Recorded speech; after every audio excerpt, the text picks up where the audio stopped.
Under the previous order, the leadership time is reserved. Under the previous order, the Senate will be in a period of morning business, with senators permitted to speak therein for up to 10 minutes each.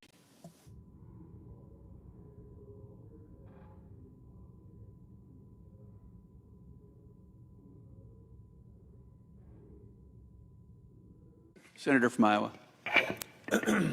Thank you, Mr. President. On Thursday, I sounded the alarm as the lapse in government funding endangered food assistance for 42 million Americans rapidly approached. That was November 1st, the approach date.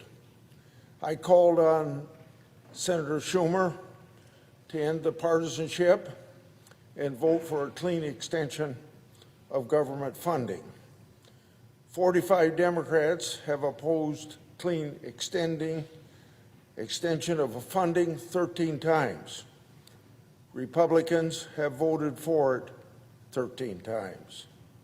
The Trump administration is putting a temporary Band-Aid on the program, tapping into emergency funds that will cover half a month of food stamps. Meanwhile, I've got Iowans calling my office, asking me where they can get food for their families. This is a sad commentary on the politics of a nation and a nation of abundance. I always say, you're only 9 meals away from a revolution.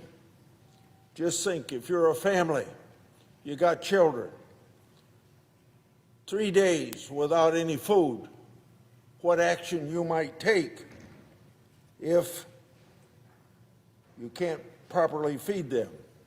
We've seen those sorts of revolutions in other states or in other countries.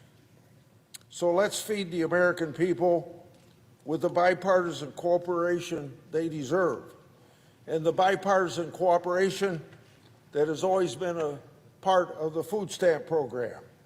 Because over decades ago, 2 famous senators, Dole and McGovern, in a bipartisan fashion, came up with the idea that why should we have people that are nutrition deficient in the United States when the federal government has warehouses full of plenty of food?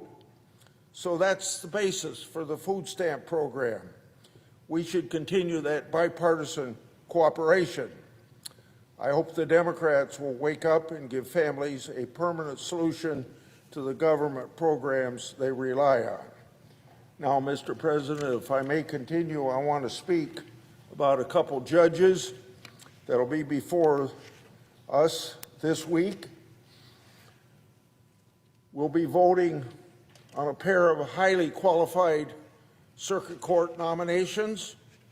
Despite the ongoing Democrat government shutdown, the Senate Judiciary Committee remains hard at work. We're continuing to hold hearings.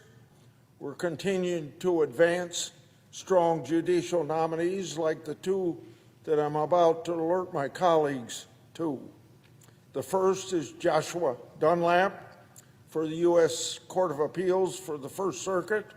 The second is Eric Tung for the U.S. Court of Appeals, Ninth Circuit. Both will make fantastic circuit judges, and I urge my colleagues to vote for them. As Maine Senator Collins detailed last week, Mr. Dunlap graduated first in his class from the University of Notre Dame Law School and then served as a clerk on the U.S. Court of Appeals for the 10th Circuit.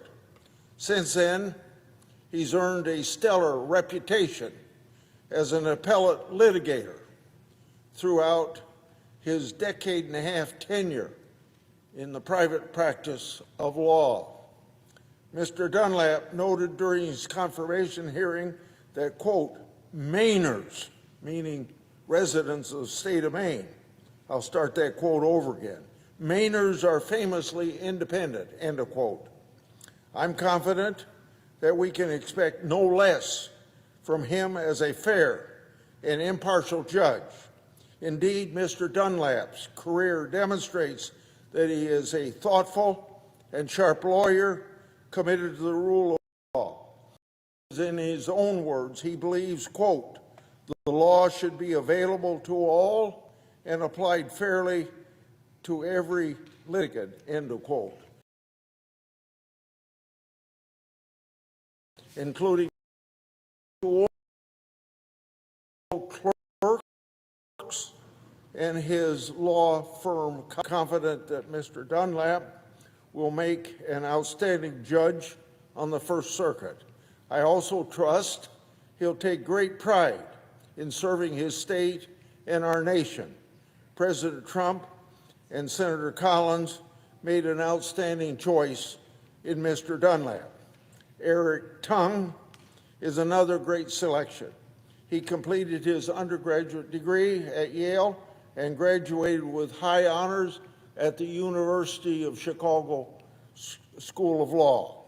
He clerked for Justice Scalia on the U.S. Supreme Court, and he also clerked for Justice Gorsuch, both during his tenure on the 10th Circuit and upon Justice Gorsuch's elevation to the U.S. Supreme Court. Mr. Tung was a Bristow Fellow in the Justice Department's Office of Solicitor General, where he worked on numerous cases before the nation's highest court. During President Trump's first administration, he also worked as an assistant U.S. attorney in the Central District of California. As a federal prosecutor, Mr. Tung handled a broad array of criminal matters, including firearm offenses, drug trafficking, and fraud. In recent years, Mr. Tung has focused on civil litigation and appeals in private practice. He was appointed by the Chief Justice of the California Supreme Court to serve as the sole civil appellate practitioner on the Appellate Indigent Defense Oversight Advisory Committee. In every facet, Mr. Tung has been an outstanding appellate lawyer. Based on his stellar credentials and his stellar reputation, it's no surprise that his nomination is supported by his law firm colleagues and the various co-clerks that he's worked with at the 10th Circuit and the U.S. Supreme Court. Like Mr. Dunlap, I believe Mr. Tung will make a phenomenal judge and serve this nation honorably and with distinction. So, I encourage my colleagues to support both of these fine circuit court nominees. I yield the floor.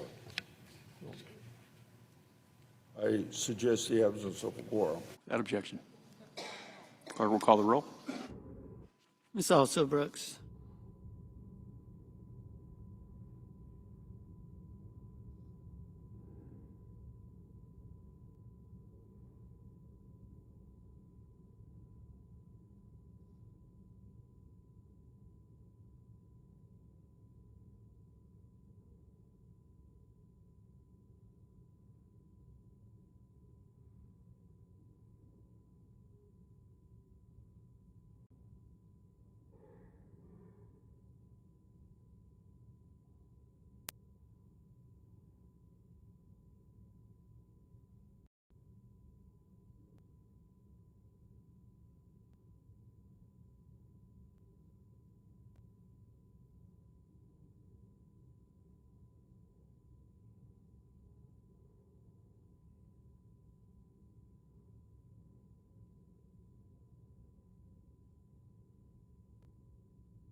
President.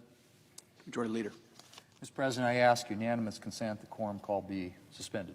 Without objection. Mr. President, I move to proceed to calendar number 168, H.R. 5371. The clerk will report. Motion to proceed to calendar number 168, H.R. 5371, an act making continuing appropriations and extensions for fiscal year 2026 and for other purposes. Mr. President, it's November. November. It's been 5 weeks since Democrats shut down the government. And once again, we start this week by asking, is this the week that Democrats end their shutdown? Mr. President, I've said it before that there are no winners in a government shutdown. There are no winners, but there are plenty of losers. Chief among them is the American people.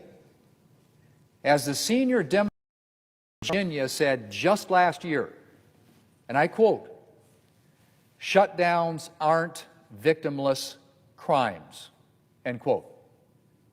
And after 5 weeks, Mr. President, the victims of the Democrat shutdown are starting to pile up. Military families have turned to food banks in significant numbers. And they're not the only ones. Food banks in this area and around the country have seen an influx of federal workers who are missing paychecks due to the shutdown. And things are set to get much worse with SNAP running on limited emergency funds and its future uncertain. Thanks to Democrats, millions more Americans, millions, Mr. President, are now at risk of going hungry. And yet the Democrat shutdown marches on. And of course, letting Americans go hungry is just the beginning. Thanks to Democrats, Head Start programs are beginning to close. Housing assistance programs are at risk. Seniors and people in rural areas can't access telehealth services. National Guard training is on hold. Veterans programs are on pause. I'm sorry to say I could go on. Actually, I could go on for a while. Shutdowns have consequences, and the pain is being felt around the country. Mr. President, last week it seemed that Democrats were beginning to acknowledge that their shutdown is having consequences. We even heard Democrats express concern that Americans were suffering. But when they were given the chance to end all of that suffering, the vast majority of Democrats in this body were perfectly willing to prolong the shutdown and the American people's pain. The vast majority of Democrats voted once again against a clean continuing resolution, the only bill on offer literally in a matter is the only bill. It would pay our troops, fund SNAP, Head Start, veterans programs, pay our staffers. 3 Democrat senators already support that clean continuing resolution, Mr. President. And the Democrat from Maine who supported the clean CR in the House said, and I quote, "There's a lot of important work to be done in Congress, none of which will be any easier if Mainers are suffering the harms of a government shutdown." End quote. The Teamsters Union and the American Federation of Government Employees, more traditionally allies of Democrats, to be frank, have called for Congress to spare the American people further pain and to pass the clean continuing resolution. And they're far from the only ones. Mr. President, it should not be this hard for a handful of Democrats to support a clean bill that simply reopens the government. It's a very straightforward proposition. It's a 24-page bill sitting right here at the Senate desk. Not a single new Republican policy, no partisan policy writers, nothing that Democrats haven't supported before on numerous occasions. It just reopens the government. And it's just 5 Democrat votes away from being sent to the President, who would sign it literally in a matter of hours. This bill is also the quickest way to get the two discussions, I should say, about health care. That is, if Democrats are serious about solving the Obamacare problem and not just interested in using it as a political issue. As I've said more times than I can count, Republicans are more than willing to have a health care discussion with Democrats. In fact, had Democrats voted to reopen the government last week, President Trump would be meeting with them this week. Unlike Democrats who want to continue papering over the unaffordability of Obamacare forevermore, Republicans have ideas for actually lowering health care costs. And lowering costs not just for Americans on Obamacare, but also for seniors, vulnerable Americans, and the majority of Americans who get their health care through their employers. And so we're ready and willing to have that discussion. But first, Democrats need to stop playing politics with people's lives and reopen the government. Mr. President, airline travel is snarled. Small businesses are suffering. Hundreds of thousands of Americans are working without pay. And now, 40 million Americans in need are at risk of losing their food stamps. So the question, Mr. President, is how long are Democrats going to continue this? Another month? 2? 3? How much suffering is enough for Democrats?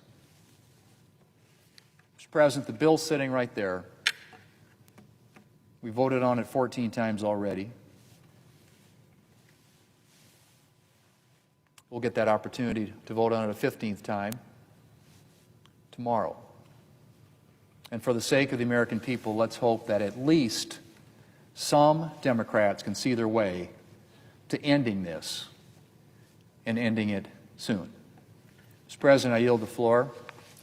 I suggest the absence of a quorum. Clerk will call the roll. Ms. Alsobrooks.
Good afternoon, everyone. This is day 34 of the Trump Republican shutdown. And our position as Democrats remain the same. We will sit down with any Republican who is prepared in good faith to find a bipartisan path forward to reopening the government, to entering into a spending agreement that actually makes life better for the American people, not worse, and that decisively addresses the Republican health care crisis. We will not support a partisan Republican spending bill that continues to gut the health care of the American people. That's been our position week after week after week, and it will continue to be our position. Because the Republican health care crisis is crushing the American people. And now that we're in the midst of open enrollment, tens of millions of Americans all across the country are realizing that their premiums, copays, and deductibles are going to skyrocket. In some cases, $1,000 or $2,000 more per month that working class Americans are being asked to pay. No one can afford it. And people will be unable to go see a doctor when they need one, which is why the Affordable Care Act tax credits need to be extended. It's not that complicated, but Republicans could care less, because all they do is serve the wealthy, the well-off, and the well-connected. At the same period of time, it's extraordinary that Donald Trump, his administration, and corrupt Republicans on Capitol Hill are voluntarily and intentionally withholding SNAP benefits from 42 million Americans who are at risk of going hungry. This includes 16 million children. This is an intentional decision not to pay full benefits, because the money exists in a contingency fund to ensure that not a single American, not a single child, not a single veteran, not a single senior goes hungry. This irresponsible behavior is the reason why the overwhelming majority of the American people are very clear that under Republican control of the House, the Senate, and the presidency, the country is moving in the wrong direction. Donald Trump's disapproval ratings are in the toilet. The American people know that all of the promises that were made to lower the high cost of living have not been kept. Costs aren't going down, they're going up. The situation is an ever-occurring disaster, which is why we're going to see big victories tomorrow by Democrats across the country. Questions? You mentioned SNAP in the funding for contingency plans and things of that nature. That only covers like half of the program. Wouldn't the easiest way to fund SNAP just be for Democrats to vote to fund the government? No, the easiest way to fund SNAP is for the administration to do exactly what it's done in so many other instances, including the administration fined $40 billion in order to bail out their right-wing dictator wannabe friend in Argentina. That's putting Argentina first, not America first. They found $40 billion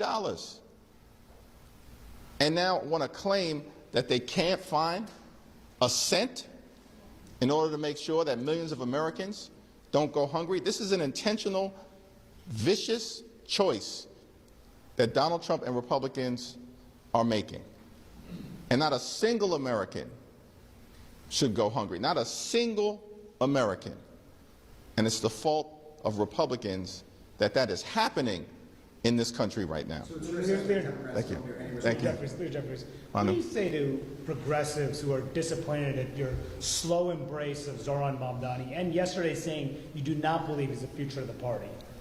What I indicated is that if we truly believe, as many of us do, that Donald Trump represents an existential threat to everything, that in order for us to get from where we are to where we need to go and end the national nightmare, then House Democrats are going to have to be successful in taking back control of the House of Representatives. What about the slow embrace of Thank you. Mamdani? I issued a statement on the eve of early voting, and the statement speaks for itself. It was reported earlier today that Nancy Pelosi is thinking about stepping down after tomorrow's election. What are your thoughts on the potential future in which Pelosi is no longer part of it? Well, Nancy Pelosi is an iconic, legendary, transformational figure who has done so many things over so many years to make life better for so many people. Ultimately, we'll wait on her to see what decision that she makes. And there's nothing really more to say beyond that. Thank you.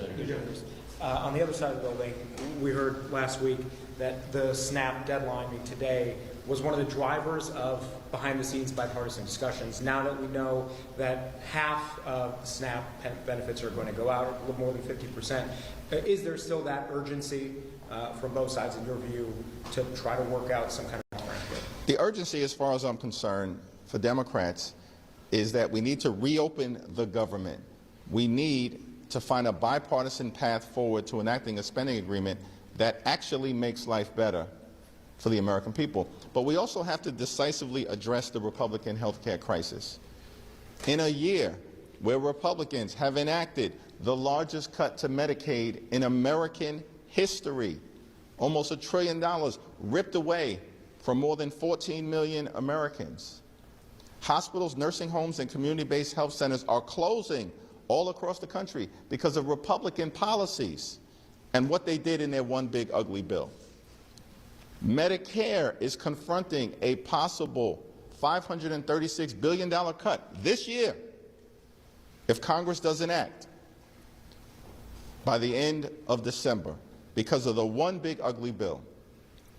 And then on top of all of that, as we find ourselves now in open enrollment, tens of millions of Americans are experiencing dramatically increased premiums, copays, and deductibles because Republicans are unwilling to find a dime to extend the Affordable Care Act tax credits for working class, middle class, and everyday Americans. That's why Democrats have been in this fight, to make sure that we are delivering for the American people, lowering the high cost of living and addressing the Republican health care crisis. And it should be done with urgency now. But Mike Johnson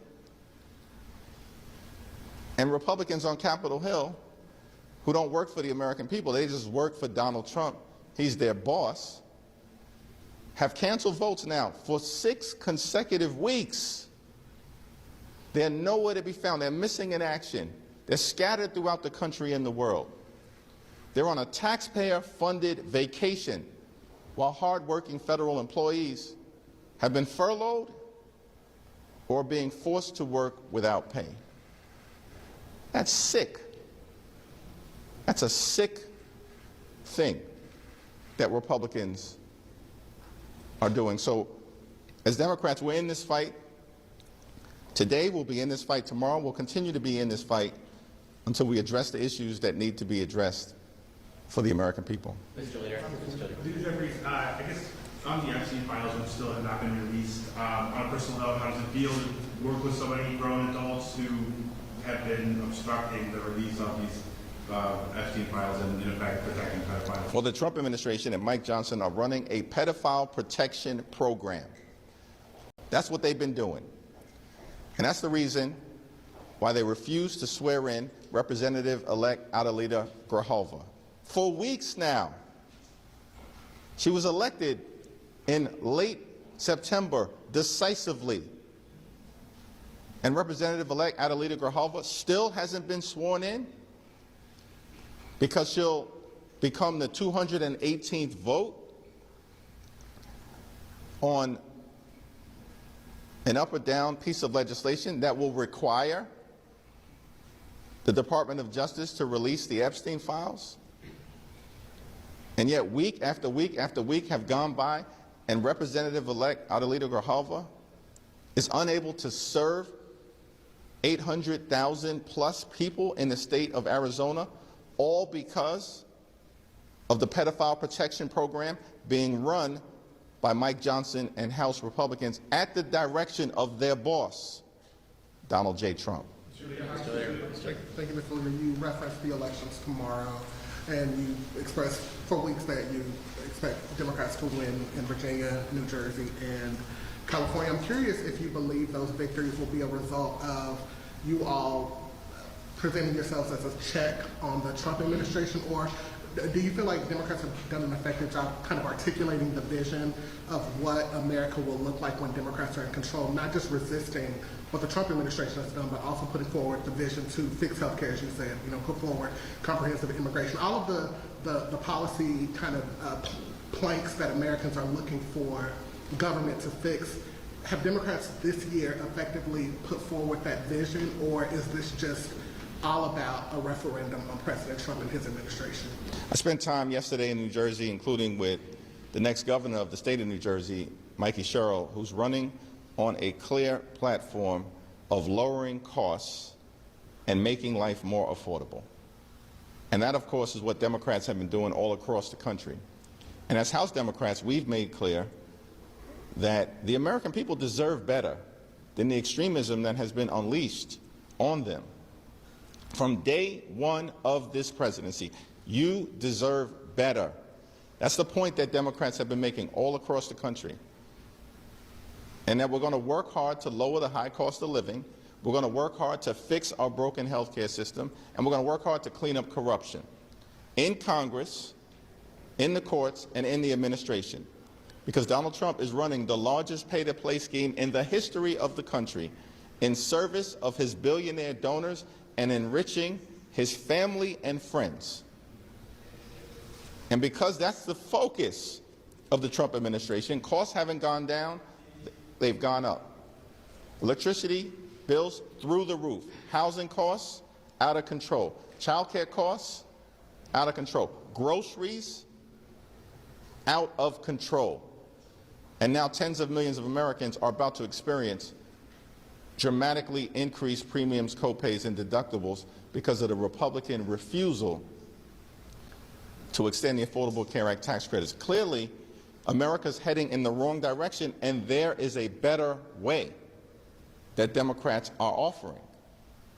And that's why I believe we're going to see significant Democratic victories across America, including in New Jersey, in Virginia, and in California.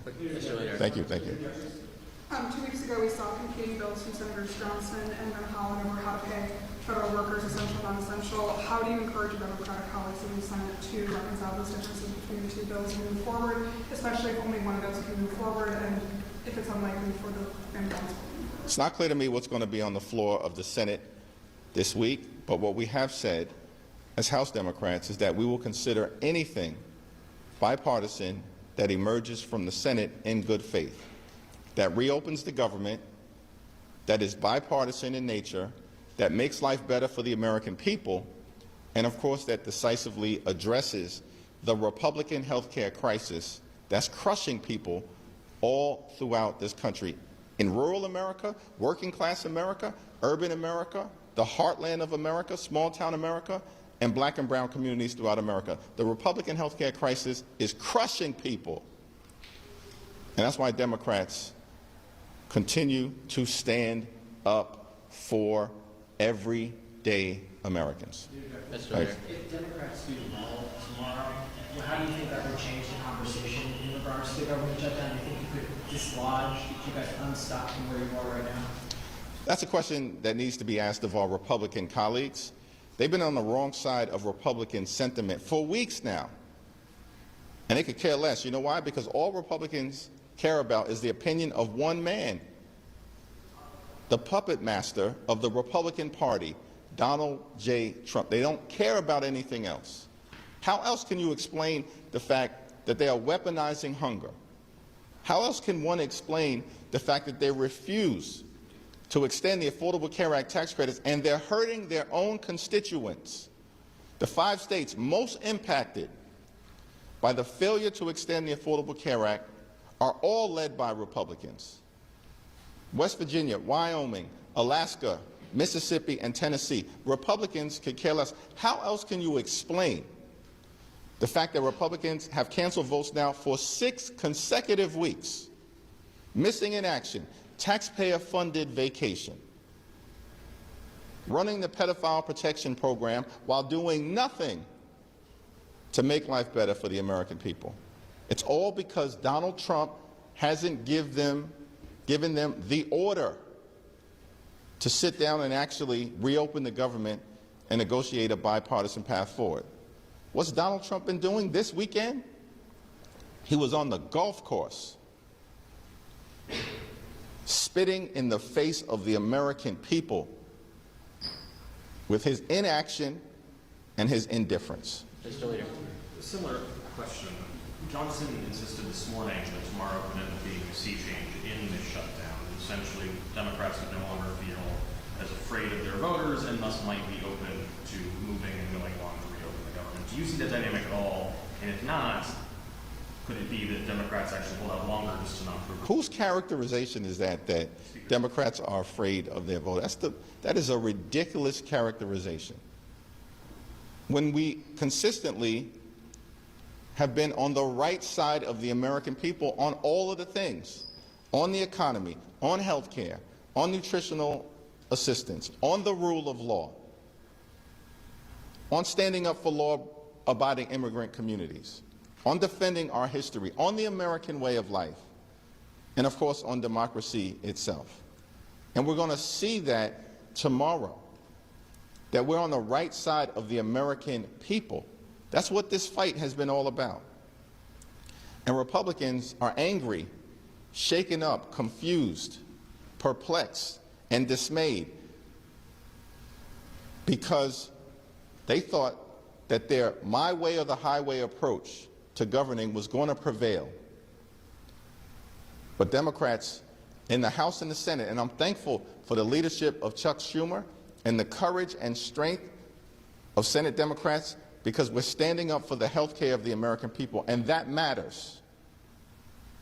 And that's what this fight has been all about. Thanks. Thank you. Mike Johnson today said that he was paying attention to the November 21st date that they have attached to their CR. If Republicans are forced to rewrite or amend their CR, do you see that as an opening to demand negotiations? Yeah, the partisan Republican spending bill is dead on arrival. And it's been completely and totally unreasonable that Senate Republicans 13 different times have presented a bill that they know is going to go down to defeat because Senate Democrats and House Democrats continue to stand up for the health care of the American people. It's dead on arrival. And if in the next day or so, House and Senate Republicans finally come to that conclusion, then maybe that's a small step in the right direction as it relates to actually having bipartisan conversations to enact an enlightened spending bill that actually makes life better for the American people and doesn't continue to gut the health care of everyday Americans. Sorry. Thank you, Mr. Leader. On multiple prior occasions when Republicans have shut down the government, they never got whatever the policy demands they were getting at that time. Tomorrow will tie the record for the longest shutdown in history. Do you feel like Democrats are closer to getting their policy demands here, or is this change in strategy going to be necessary soon? Our position remains clear. Reopen the government. Let's stand by our hardworking federal civil servants. Let's find a bipartisan path forward to enacting a spending agreement that actually lowers costs, because the cost of living in America is too high. This country is far too expensive. Donald Trump and his tariffs are making things worse, not better. And anything that we do, any path that we find to move forward, has to decisively address the Republican health care crisis. Thank you, everyone. Thanks, Mr. Leader.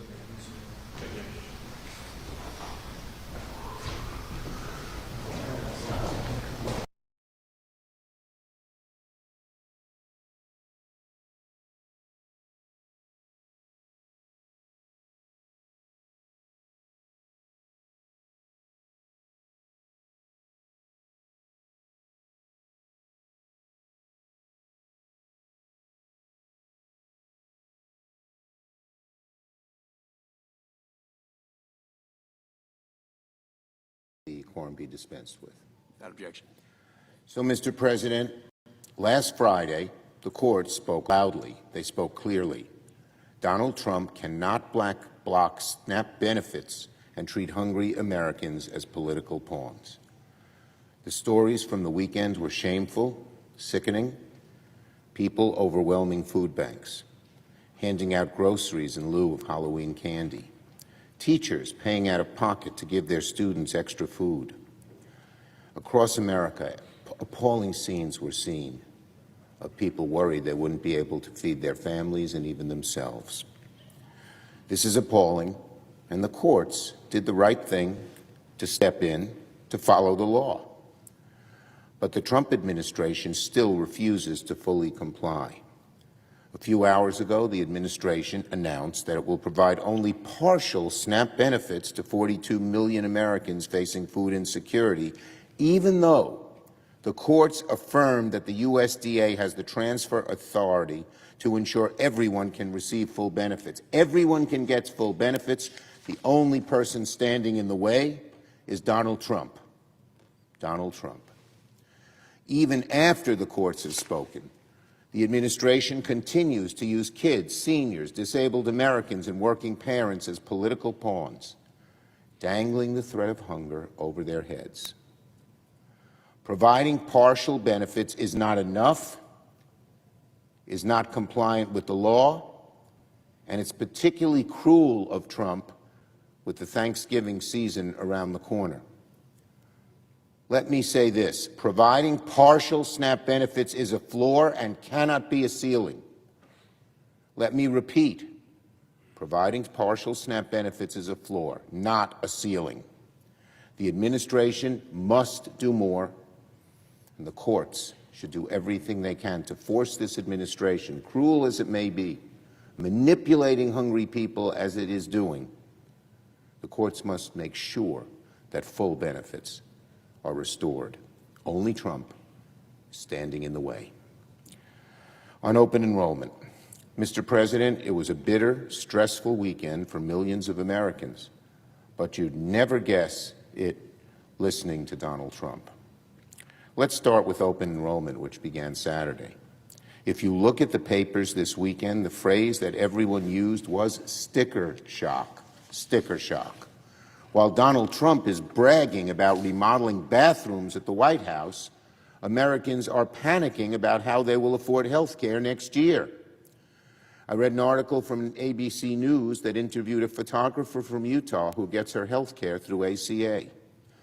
She will go from paying $495 a month, already outrageous, to $2,100 a month,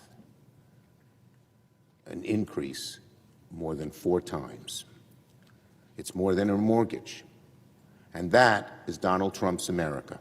Americans pay more for health care than they do on their mortgage. It's outrageous, and it just puts an anchor around the financial anchor around the ankles of every family. And what is Donald Trump doing in the middle of all this, this horrible sticker shock crisis that people are just feeling so awful about? Well, if you watched Donald Trump this weekend on 60 Minutes, you saw a president utterly dismissive of the pain his policies have caused working people. While people are paying more for everyday expenses, Donald Trump went on TV to insist that everything is fine. He claimed yet again that we have no inflation in this country. The only problem? That's a lie. Trump, talk to the average American and tell them they have no inflation as they're paying more for everything. Particularly this weekend, they learned how much more they're paying for health care. And inflation has accelerated, actually accelerated, since the start of Trump's trade war. Trump also celebrated that grocery prices are going down. Which grocery store does he shop in? Probably none. But when Donald Trump celebrates that grocery prices are going down, it's a surprise to people who actually shop at grocery stores, because they're seeing prices go up and up and up.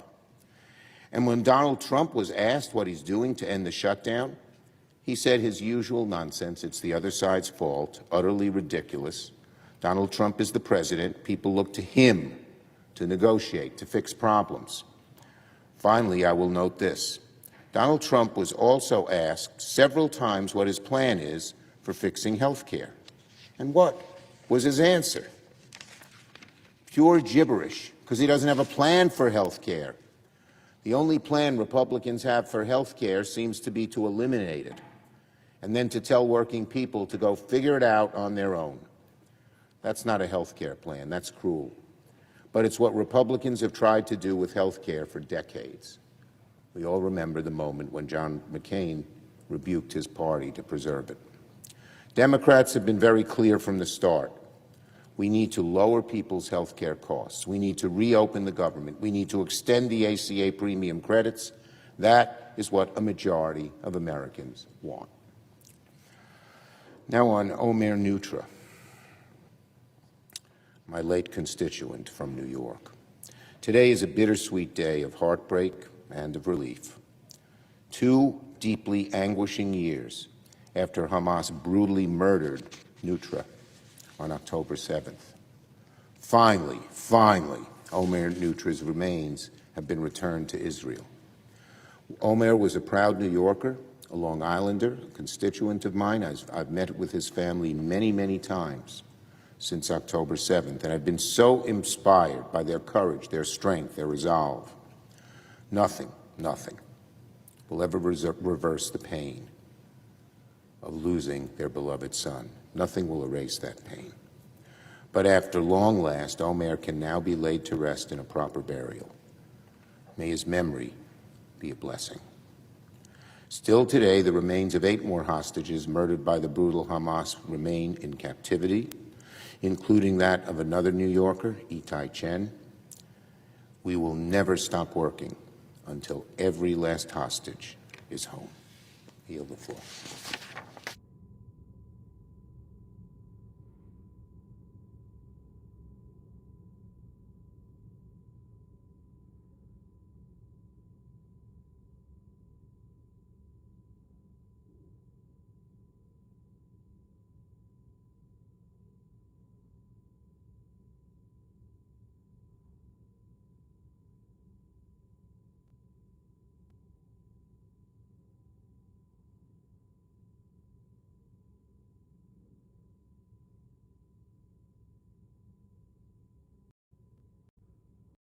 To protest what ICE last week.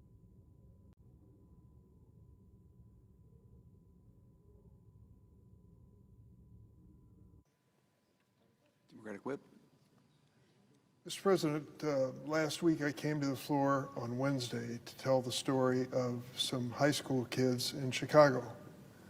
They did a remarkable thing last Tuesday, 6 days ago. These kids live in a neighborhood known as Little Village, and they go to high school there, to some well-respected high schools, Little Village, Lawndale high schools. They decided on Tuesday to stage a parade in Little Village to protest what ICE is doing to that community and to the city of Chicago. It was peaceful, it was constructive. They marched several blocks, carried copies of the Constitution with them, American flags, Mexican flags, signs that they had prepared. I remember one, I'm going to misstate exactly what it said, but it basically said, our parents have done so much to protect us, now we're going to do everything we can to protect them. I went on Friday to meet with these students. Turned out they were all girls, all women, Latina students. Some reason or another, the boys didn't get into the organization, though they did participate in the parade.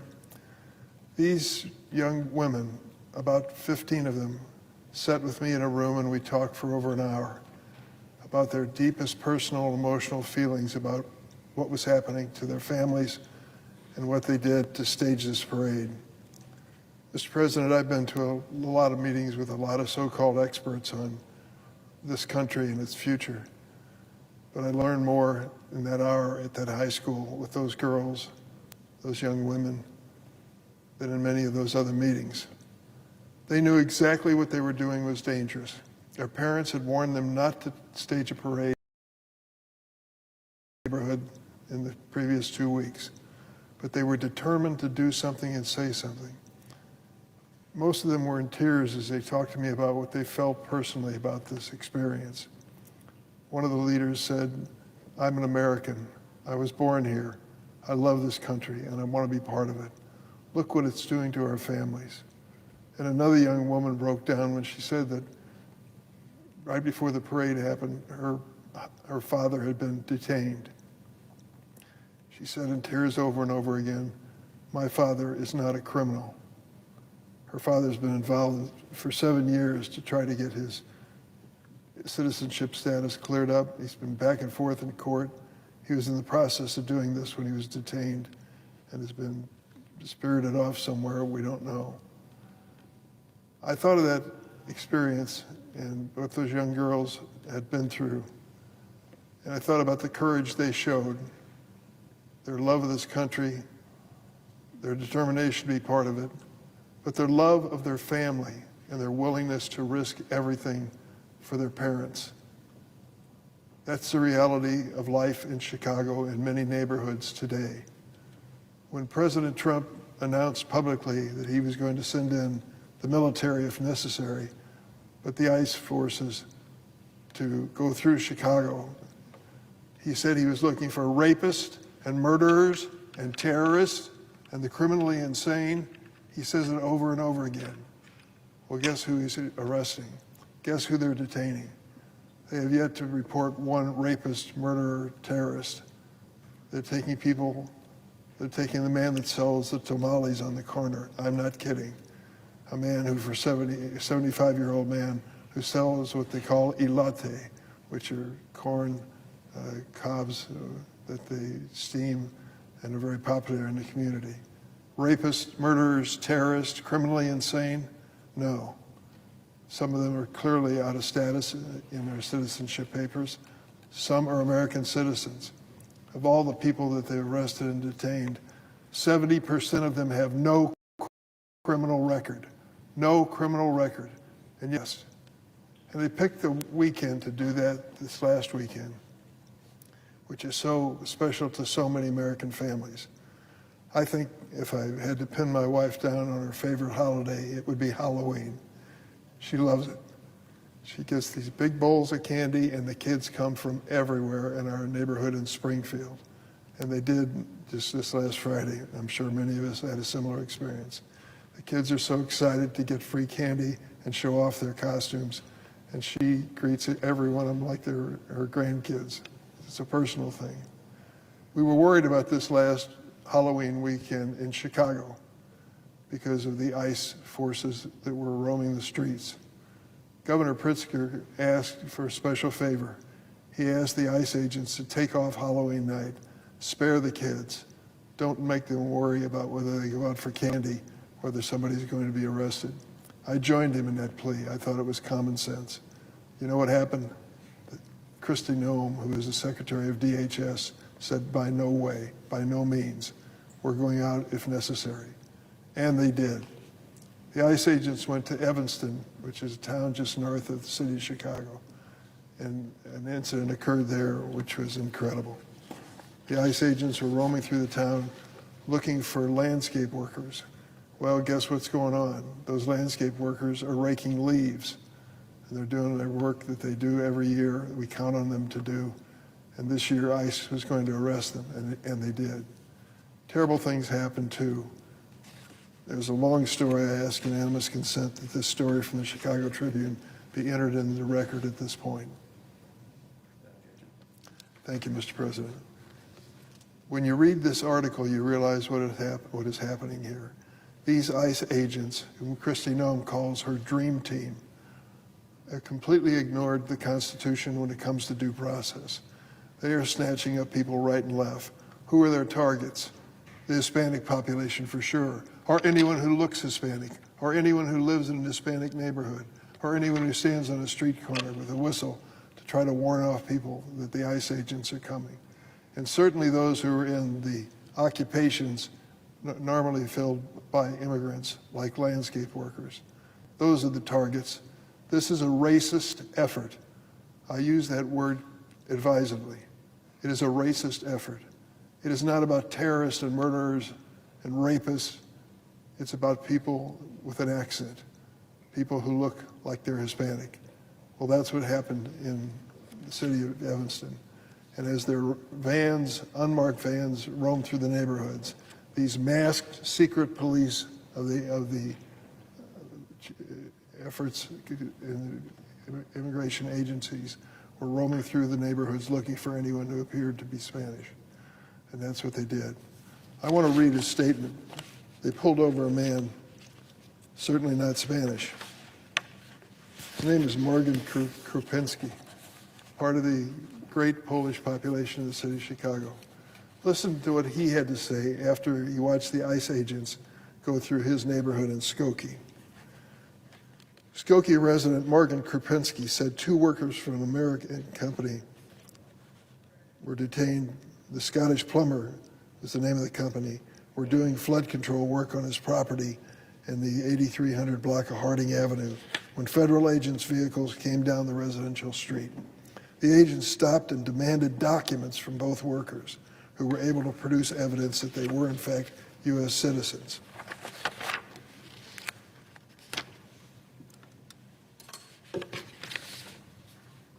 I'm angry, said Krupinski, who identified himself as a Republican and a conservative. As someone who believes in the Constitution, he said, for someone to be stopped by federal agents because of the color of their skin and their appearance, and to be asked for papers is completely unimaginable and completely unconstitutional. Because where is probable cause? Where is reasonable search and seizure? They're working in a residential neighborhood. And then he said, as someone who voted for this president, I didn't vote for this. I didn't vote for people to be harassed. I didn't vote for people to be brought out at gunpoint with machine guns and to harass Americans. That's in the article that I put in the record. So I say to my Republican friends, if you think you're winning in the popular vote with this approach, think twice. This is not American. This is not necessary. This is intimidation. An intimidation felt by a high school in a little village in Chicago, an intimidation felt by a suburb north of Chicago, which is not usually characterized as Hispanic in nature. But they were going after the workers who were raking the leaves. It's really an amazing experience, historical experience, constitutional experience that we're facing. And it's one that we won't soon forget. And as I reflect on going back every weekend and seeing further evidence of this travesty, I think, bottom line, there are good stories coming out of this as well. Neighbors who finally gather together with their neighbors in the neighborhood and stand up for those who are being harassed by ICE. And it's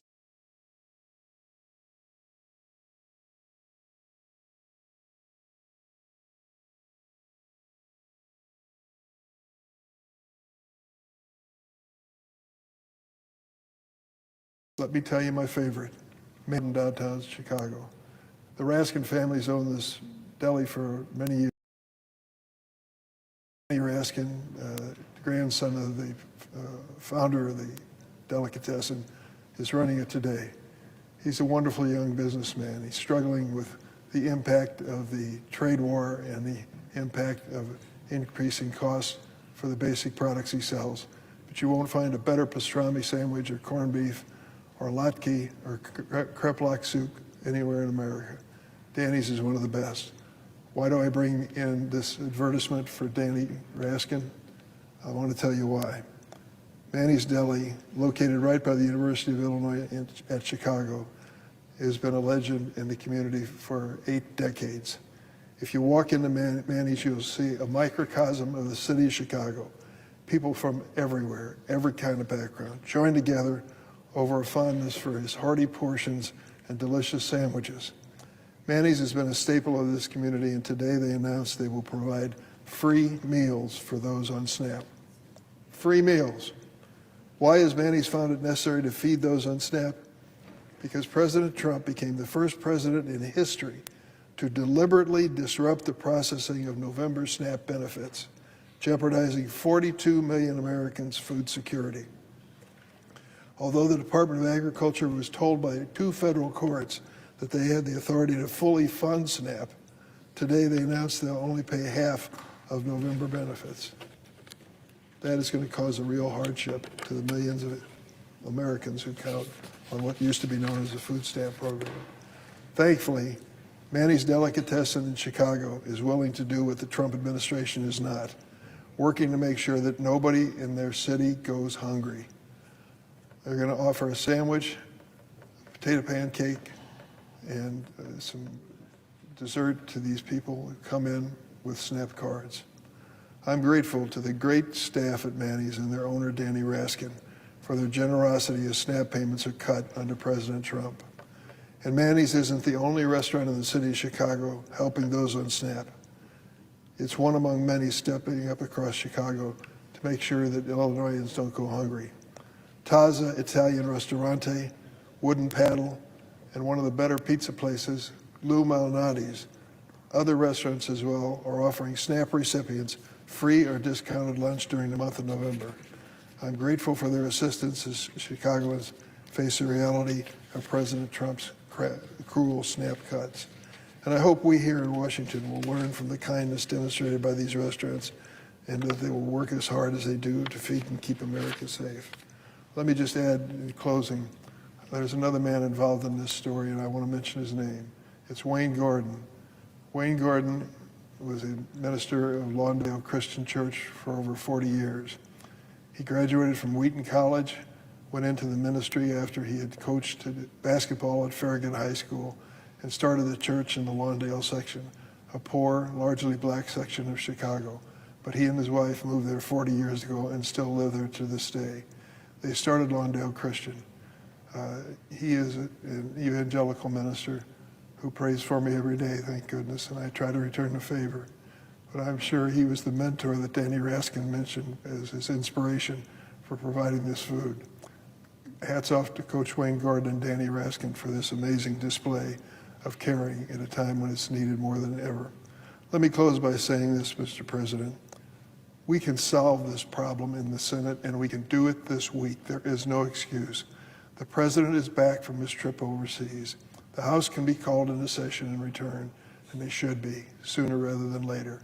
And we can sit down and work out the problem of what to do with skyrocketing health insurance premiums.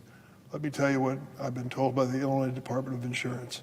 They told me that hospital insurance premiums are going to double in the northern part of our state near Chicago and triple in the rural small town sections downstate. Triple the current level of health insurance premiums. How in the world will a family struggling to get by paycheck to paycheck manage that? That's a legitimate question. My Republican friends should join me in asking that question. And they should go beyond these vague references the President made last night on 60 Minutes about we have some ideas.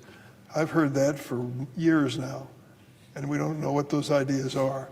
What we should do is sit down and work together to solve both problems. Open up the government, which we can do when we reach an agreement, and we can, of going forward on health costs that are going to make 24 million Americans lose their health insurance. We all should share feelings about the families that are struggling with this, both things, and we can do it if we work together.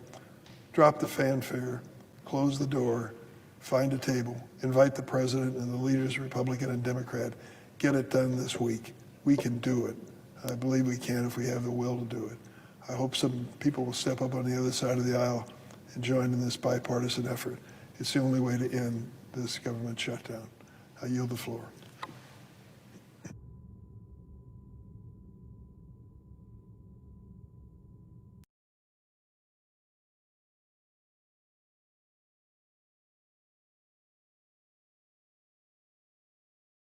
Day one of USDA, February 13th, is we sent letters to every governor in America being very clear that no illegal aliens can use SNAP. 0, 0, 0. We asked every state for the first time in history, and this was in February, to send us their data and let us, with DOJ and a war room, actually start going through this data to better understand how this explosion of SNAP benefits happened under Joe Biden. We increased almost 40% on this program in just a couple of years under the Biden administration.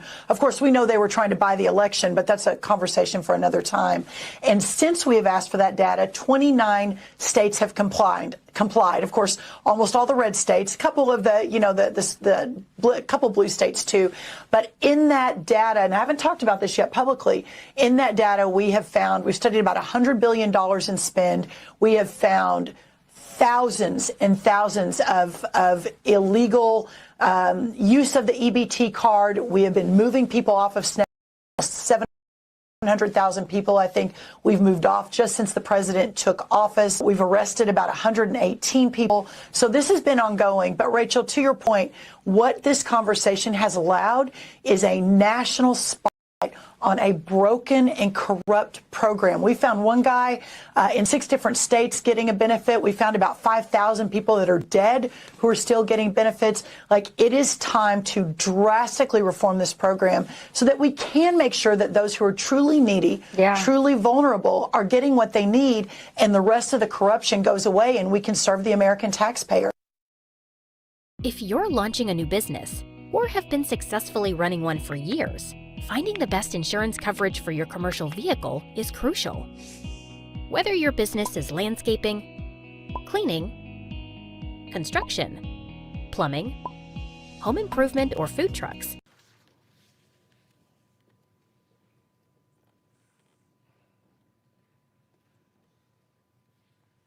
Mr. President, we are now over a month into a shutdown caused by the refusal of Senate Democrats to vote for a short-term stopgap spending bill that expires November the 21st.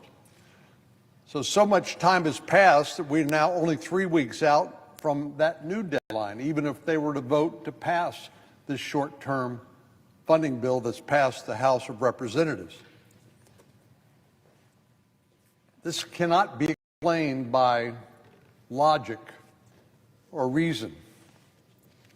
This can only be explained by politics and by the Democratic leader's desire to keep his job and to survive in the next election. Because he's afraid of his own political party and that they will throw him overboard if he were to agree to a short-term stopgap spending bill, which we did 13 times when President Biden was in office. But we're also hearing that they want us to negotiate the expiring Biden COVID-era subsidies for the Obamacare exchanges. And since they want to talk about that, I would just reiterate what President Trump has said, what Speaker Johnson said, what the Majority Leader of the Senate has said. We're happy to talk about anything and everything you want to talk about once you reopen the government. But since Democrats brought it up, and since they still insist on keeping the government shut down, endangering people flying, causing enormous inconvenience at the International Bush Airport in Houston, there's a 3-hour wait for people to get simply through the security line at TSA. We know 42 million people have been denied access to supplemental nutrition, some of the most vulnerable people in our country. And we know federal government employees are not being paid, even though they are obviously working. I have not heard a single Senate Democrat saying, well, I'm going to withhold my pay during this shutdown, as those of us on this side of the aisle have done, including yours truly. So presumably they'd continue to get paid while everybody else is not being paid, and why enormous numbers of the most vulnerable of our population who depend on supplemental nutrition for food on the table are being denied that relief, all because they are afraid to deal with the politics associated with simply passing a short-term stopgap spending bill. But they also say they want this conversation to be about health insurance. And since they want to talk about Obamacare, I figured I would oblige them. Now, we know health insurance rates have certainly continued to go up. The Wall Street Journal recently reported that the cost of a family health insurance plan in 2025 is nearly $27,000. If you're on one of the 16 million people on the Affordable Care Act exchanges, your premium is scheduled to go up 18% next year. 18%. At the same time, if you're on an employer-provided insurance plan, premiums will go up roughly 6 or 7%. 6 or 7% versus 18%. Well, there must be a good reason for that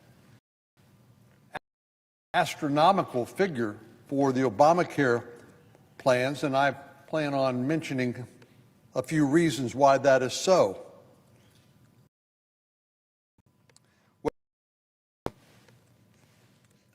Employers are paying for much of the health insurance premiums for their employees, but the increased cost eats away at the budget they have to pay wages and other benefits. So employee salaries will become stagnant as employers have to pay more each year for health insurance. And for small businesses, the margin is even greater, or I say the margin should be smaller. The increased cost of health care for their employees might mean they can't offer generous raises, or might mean they can't afford to hire as many people as they previously did. So clearly, the rising costs of health care and health insurance is a problem for individuals and employers. But a fair question is, how did we get here? Well, the first place we have to look is Obamacare, popularly known as the Affordable Care Act. The fact of the matter is, it is the Unaffordable Care Act. When President Obama signed this highly controversial signature health care plan into policy, he promised that it would make health insurance affordable for the American people. In 2016, in a speech to students in Florida, President Obama said, "The Affordable Care Act has done what it was designed to do. It gave us affordable health care."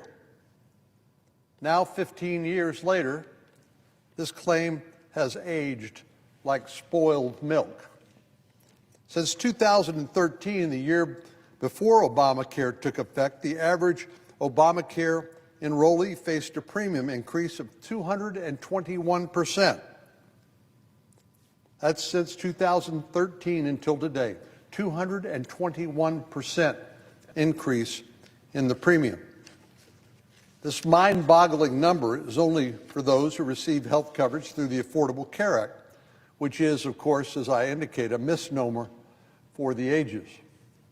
Those who receive their coverage through their employer-sponsored plan were not affected by these premium hikes. As I mentioned, the Wall Street Journal said their premiums will go up roughly 6 to 7%. From 2013 to 2019, individuals buying health insurance on the private market faced 143% increases in their health care premiums. And this number does not account for all the Americans who kept their plans but faced increased premiums or less comprehensive coverage. President Obama knew, but he refused to say, that for many people, even though this new health care law claimed to make health care affordable, it did just the opposite. So what did he do? He tried to shift the blame. The claim that the Unaffordable Care Act would make health care affordable was far from President Obama's only broken promise. In a quip that was later described by a political fact-checking site as the lie of the year for 2013, President Obama said that, quote, "If you like your health care plan, you can keep it." 2013, a political fact-checking site called that the lie of the year. But we know how the story has ended. By the fall of 2013, 4 million Americans received letters informing them that their then existing health care plan would be canceled.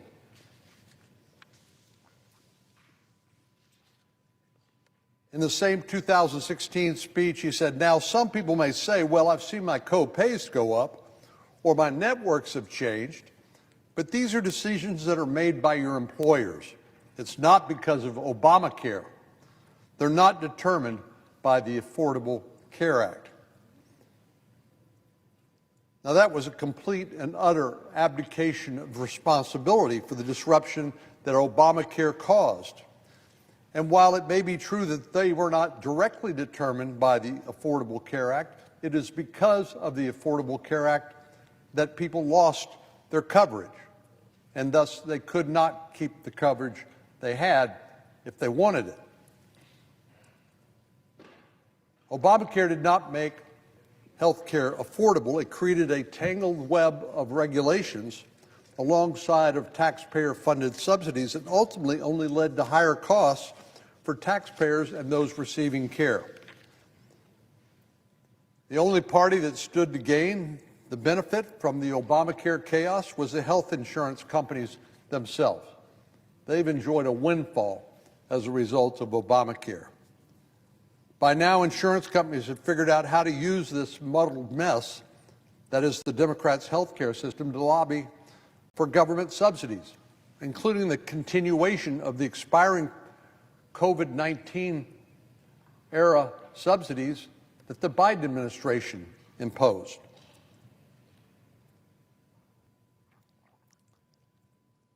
They knew that Democrats would not want to be responsible for the increased premiums and lower coverage, so they threatened premium increases while lobbying Congress to give these insurance companies even more money in the form of enhanced subsidies. In 2025 alone, U.S. government health care subsidies paid directly to insurance companies totaled more than $130 billion. That's your tax dollars paid to insurance companies, $130 billion in 2025 alone. In some cases, these subsidies pay for phantom enrollees who are likely not even to know that they are covered by one of these policies. In 2024, there were approximately 12 million Affordable Care Act marketplace enrollees who made zero medical claims, a highly unusual circumstance. 12 million, no claims. Roughly 40% of those fully subsidized by the Biden-era COVID credits made zero claims, meaning that these insurance companies received these very generous subsidies but incurred zero costs. Since 2021, the cost taxpayers have incurred to subsidize Obamacare plans has increased a staggering 150%.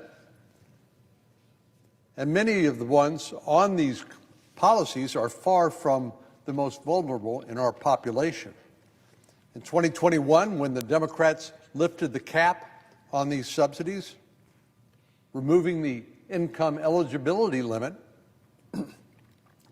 households earning upwards of $500,000 were made eligible for taxpayer-subsidized plans. So you tell me why taxpayers should have to subsidize somebody who makes $500,000 a year and buy their health insurance policy for them. These increasingly expanded subsidies for high earners proves a point that was perhaps the only promise that Obamacare actually kept, that the Affordable Care Act was just the first step toward a taxpayer-funded health care system, a single-payer system. Back in 2016, President Obama compared his signature law to a starter home that would later be upgraded into one that would be much bigger. But based on the way the law actually worked, it's clear that expanding it is not going to make people better off, just the contrary. So here we are in 2026, and what happened? Are we living in a utopia where health care is free or suddenly affordable? Well, just the opposite. Health care is now more expensive than ever, with analysts warning that increased costs will continue to eat away at workers' paychecks. Millions of Americans have faced cancellations of their private insurance plans, while many more are facing devastating premium increases. And then there are the insurance companies who've reaped hundreds of billions of dollars in taxpayer subsidies while continuing to raise premiums on patients. I think it's safe to say, Madam President, that Obamacare was a golden promise that turned out to be almost entirely false. So when we look for a solution to rising health care costs, we should be wary of listening to the same people who sold us Obamacare on false premises, and not trust those who would prefer we continue to prop up a failed system that enriches insurance companies while leaving Americans to pick up the pieces. Madam President, I yield the floor, and I would note the absence of a quorum. The clerk will call the roll. Ms. Osterbrooks.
Emma, Republican from Minnesota, joins me now.